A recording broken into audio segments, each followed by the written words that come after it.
Begin by gathering all of your ingredients and placing them on the countertop. These are the ingredients you'll need for the crust and crumble. You can use any type of almond butter, but I prefer the smooth and natural one, as I find that it has a nicer consistency. Depending on the size of your apples, when it comes time to making the filling, you will need 2 to 3. In this specific example, I used 2 because my apples were quite large. Begin by turning the dial to bake and preheating to 350 degrees Fahrenheit. The first thing you want to do is measure out 1 cup of almond butter. Add the almond butter to a large mixing bowl. You can mix by hand, but it is much more efficient to use a stand mixer. Next, add 2/3 of a cup of maple syrup to the mixer. Finally, add 2 teaspoons of vanilla extract to the mixing bowl. Mix until combined. To create our own version of oat flour, you will need either a blender or food processor. Dump 1/4 of a cup of oats into the blender. Blend until the oats are a powder-like consistency. Now dump your homemade oat flour into the mixing bowl from earlier. Next, add the other 2 cups of oats directly into the mixing bowl. Now add 3 tablespoons of all-purpose flour to the mixing bowl.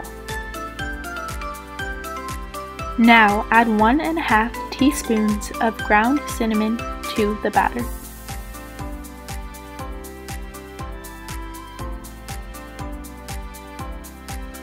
Add 1/2 teaspoon of nutmeg. And finally, add 1/2 teaspoon of salt. Now mix until everything comes together. If any of the batter gets stuck, you can use a spoon or a spatula to help scrape it off. This is what the batter should look like so far. Next, set your kitchen timer for 10 minutes and let the batter stand.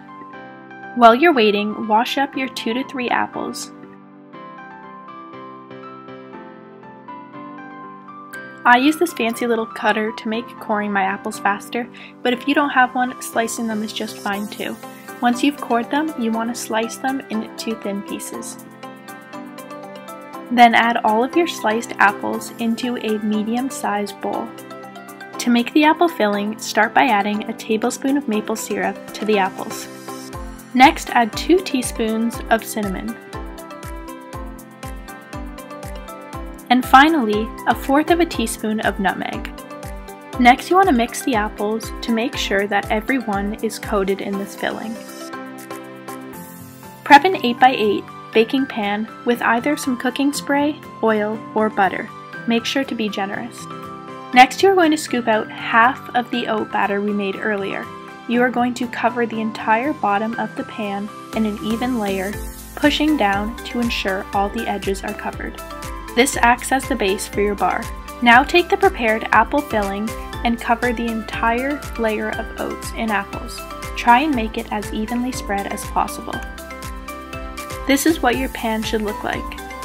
Now you want to take the remaining batter and crumple it up, placing it all over the apple filling. Now it doesn't have to be perfect, and I will warn you, your hands are probably going to get sticky. And this is the finished product before it goes in the oven. Finally, you want to place the bars in the oven. I place them in the center.